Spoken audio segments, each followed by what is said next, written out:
जीवंत है और सदैव कार्यरत रहेगी और इसका पूरा सर्जन हो रहा है। आप साधुवाद के पात्र हैं। गोरखपुर की इस पावन धरा पर और मेरा पहला आगमन है जो सदैव मेरे चित्त पर रहेगा। और पूर्वांचल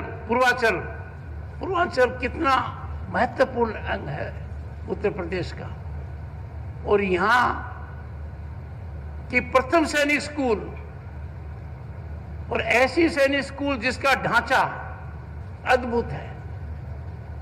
मैं सैनिक स्कूल में पला पढ़ा हूं। मैंने कहा है माननीय मुख्यमंत्री जी, मेरा जन्म किसान ग्राम किठाना में हुआ था, पर मेरा असली जन्म सैनिक स्कूल चित्तौड़गढ़ में था। मैंने अनेक सैनिक स्कूलों के जाकर, मिलिट्री स्कूल में जाकर, राष्ट्रीय इंडियन मिलिट्री कॉलेज में जाकर ढांचा देखा है।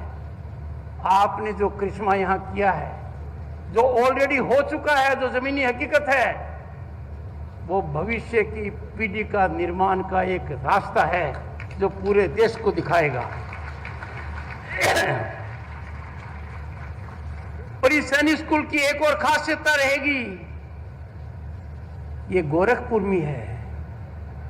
यहाँ की पृष्ठभूमि, यहाँ की संस्कृति, यहाँ की विरासत बच्चों के कानों में सदा गूंजती रहेगी।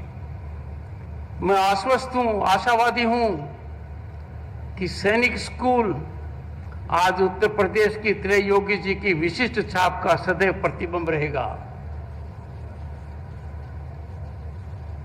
आपने वैसे कई रिकॉर्ड बनाए हैं। आपने बहुत ही अच्छी तरीके से कह दिया कि भाई 1960 के अंदर मुख्यमंत्री जी तत्काल ने एक सैनिक स्कूल बनाया था। मुझे खुशी है आपने उस स्कूल का भी सर्जन किया है। उस स्कूल के निर्माण और ढांचे को आगे बढ़ाने में कोई कसर बाकी नहीं रखी है, पर आपने उनका रिकॉर्ड भी तोड़ दिया। उनसे ज्यादा लंबे समय से मुख्यमंत्री हैं।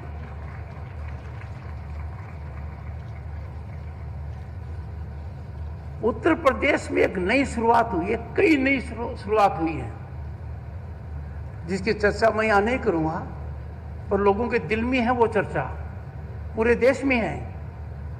पर सैनिक स्कूल के मामले में ढांचागत तरीके से एक सोसाइटी का निर्माण कर जो एक कार्य हो रहा है, यह अत्यंत सराहनीय है। क्योंकि मेरी मान्यता है शिक्षा बदलाव का केंद्र है। शिक्षा के बिना बदलाव नहीं आ सकता।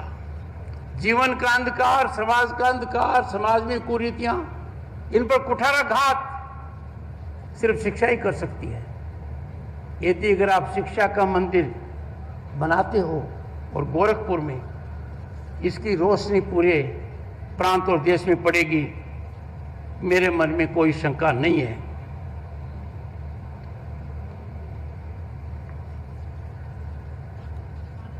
दोस्तों, मित्रों, 3 दशक पहले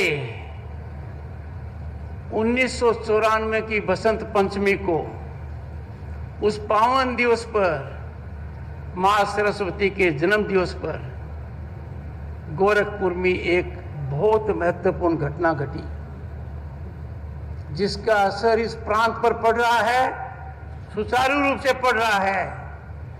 उस दिन स्वर्गीय श्रद्धेय महंत अवधनाथ जी महाराज ने आज के मुख्यमंत्री श्री आदित्यनाथ योगी जी को उत्तराधिकारी घोषित किया था।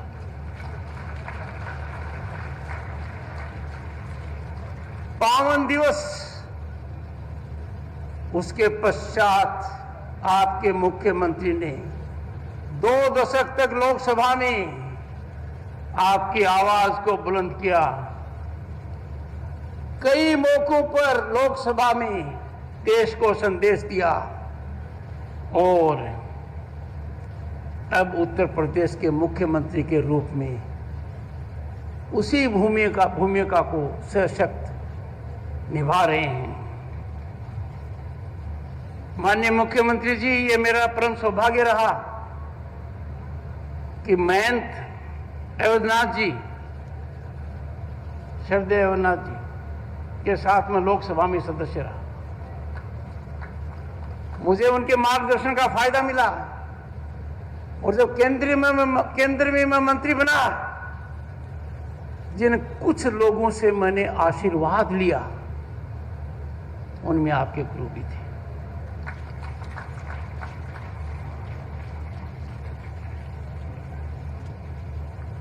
आज के दिन आवश्यकता है वैचारिक दृढ़ता की, मूल चिंतन प्रतिबद्धता की और राष्ट्र भावना के प्रसारण की।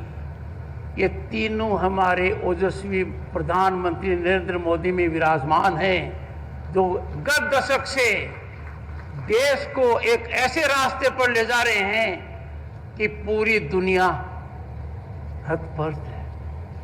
दुनिया में भारत की पहचान आज अलग है और इसमें उत्तर प्रदेश की भागीदारी 2017 के बाद गुणात्मक है। देश का सबसे बड़ा प्रदेश उससे पहले किस चपेट में था?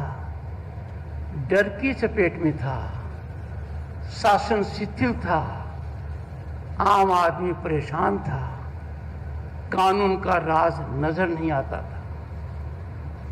आपने ये ख्याति अर्जित की है और देश में जो विकास की गंगा बह रही है उसमें आपने उत्तर प्रदेश की भागीदारी 2017 से निरंतरता से की है। ये राष्ट्र निर्माण में बहुत बड़ा योगदान है। हम भारतीय हैं, भारतीयता हमारी पहचान है। राष्ट्र हमारा धर्म है, राष्ट्र के प्रति हमारा समर्पण पूर्ण है। हमें निजी स्वार्थ, राजनीतिक स्वार्थ से ऊपर राष्ट्र धर्म रखना पड़ेगा। यदि अगर इसमें कमजोरी आती है तो हजारों साल की संस्कृति के प्रति हम कुठाराघात करते हैं, क्योंकि आज का भारत 10 वर्ष पहले का भारत नहीं है। तब भारत की स्थिति क्या थी और मैंने तो खुद देखा है। एक जमाना था, मैं मंत्री था केंद्र में, सोने की चिड़िया कहलाने वाले देश का सोना हवाई जहाज से स्विट्जरलैंड के 2 बैंकों में गिरवी रखा गया, हमारी साख बने। क्योंकि हमारा फॉरेन एक्सचेंज तब 1 बिलियन और 2 बिलियन US डॉलर के बीच में था, जो आज माननीय मुख्यमंत्री जी 680 बिलियन से ज्यादा है। कहां आ गए हम? मंत्री की हैसियत से जब कश्मीर गया 1990 में, श्रीनगर में कोई दिखाई नहीं दिया। उस जम्मू एंड कश्मीर में हर साल पिछले 2-3 साल से 2 करोड़ से ज्यादा पर्यटक जा रहे हैं। ये आप आज के भारत में हुआ है। 370 अनुच्छेद, जिसको संविधान निर्माताओं ने टेम्पररी कहा, कुछ लोग वहम में उसको परमानेंट मान बैठे। इस कालखंड में, इस दशक में उसको विलुप्त कर दिया गया। यह आज का भारत है। इसीलिए मैं आपसे कहता हूं कि यदि अगर हम राष्ट्रवाद से समझौता करेंगे, वो राष्ट्र के साथ चरम धोखा होगा। जो लोग ऐसा कर रहे हैं, आवश्यकता है उनको समझाने की, वरना जनता को आध्यात्मिक प्रतिघात उन पर करना पड़ेगा। कैसे कोई कल्पना कर सकता है कि इस महान भारत में, जहां प्रजातंत्र जीवंत है, पड़ोसी देश जैसे हालात हो सकते हैं? नहीं कर सकता। जहां भी कोई राष्ट्र पर प्रश्न चिन्ह उठाता है, हमें बर्दाश्त नहीं करना है। मैं निश्चित मानता हूं कि ऐसा नहीं होगा। देश में एक बहुत बड़ी यात्रा चल रही है। ये महायात्रा